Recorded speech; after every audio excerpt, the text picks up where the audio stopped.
G'day, my name's Darryl Webb. Today we're going to look at the Commander NV100. We've got it in 12mm and 16mm.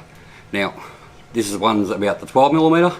This is not a full review. If you want to see a review, because these units are virtually identical except for the focal lengths, I'll put a card up there and it'll take you to a full review that I did on the 16mm model. I'll put it in a link in the description and I'll put it on an end screen card as well. So if you haven't seen that, you can watch that.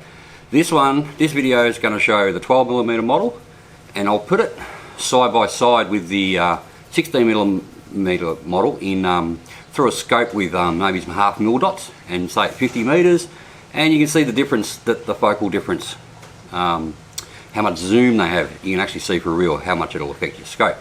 And then besides that, I'm going to put a heap of footage in of it being used. You'll see some rabbits and some foxes and things like that.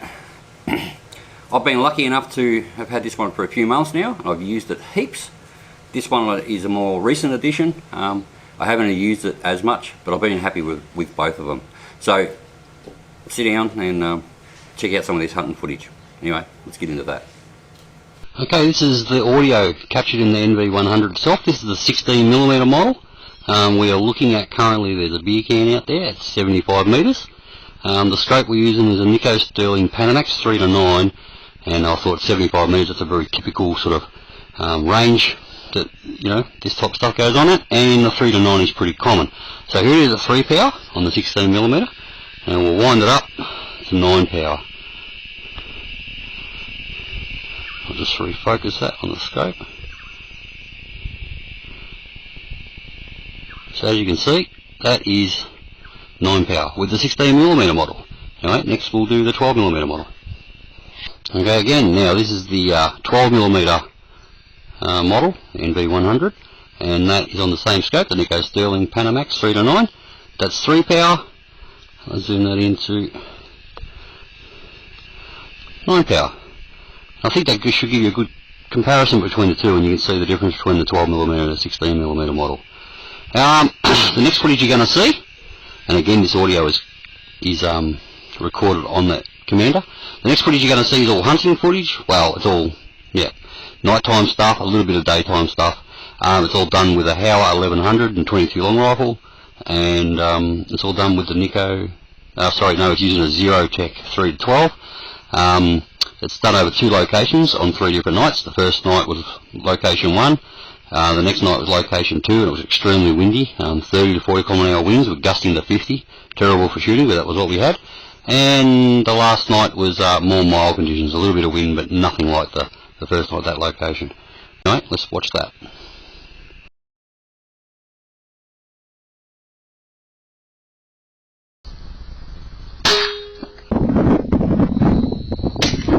Yep.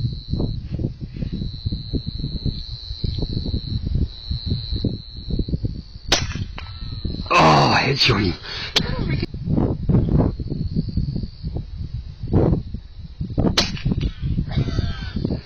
Yep. That's it, headshot. That's alright. Yep, got him. Yeah, I heard it.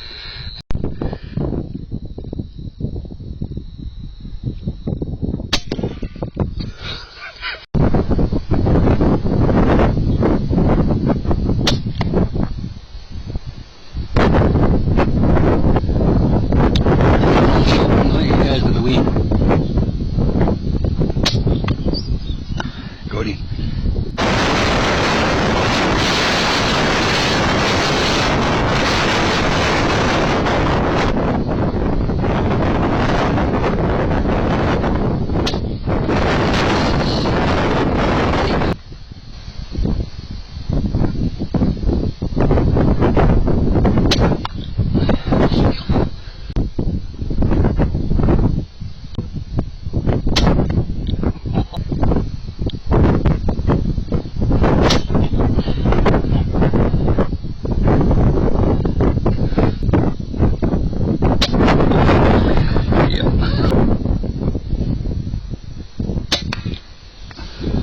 Got him too.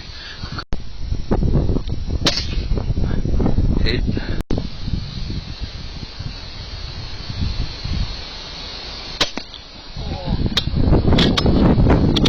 something.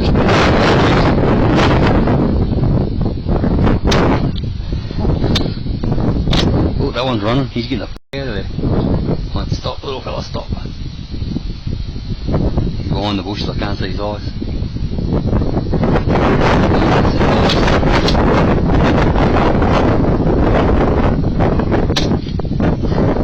Oh, another one. Not sure what his distance is, but I'm going to guess he won't be any further than 50. Got him. Yeah.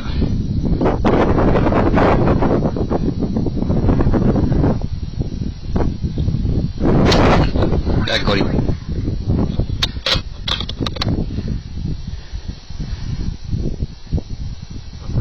He's in the grass.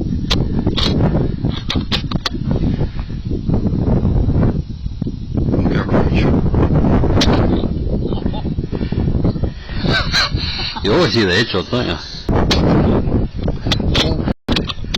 His sight must be set a bit higher. Oh, you got one. Yeah, look at that one. Get this little one to stop. Stop, little fella. We're getting a long way out for a pocket off shooting sticks. Tripod. Got him too. Yeah.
Well, hopefully you enjoyed that, and it gave you enough of an idea of what the difference is between the 12 and the 16. A couple of observations I've made, just things that I've found suitable the way I do stuff. If you're going to use one as a spotter, I would say definitely get the 16mm model. Just that little bit more base magnification definitely helps if you're using it as a night vision spotter. If you want one that's dedicated, going to run on your rifle, and that's pretty much all it's going to get used for, especially if you do closer range stuff, I find the 12mm with sort of no magnification, just the one-time zoom, it seems to be my favoured one. But also, some people might like it if they're using, say, centerfire rounds, 223s, things like that. If they're using them at night and they want a little bit extra zoom out of their night vision, the 16mm model one will give it to you. Anyway, on that note, if you like this video, please give it a thumbs up. It actually helps out the channel. And if you'd like to see more stuff on outdoor gear and quality reviews and occasionally a bit of this type of stuff, then hit the subscribe button. Anyway, bye for now.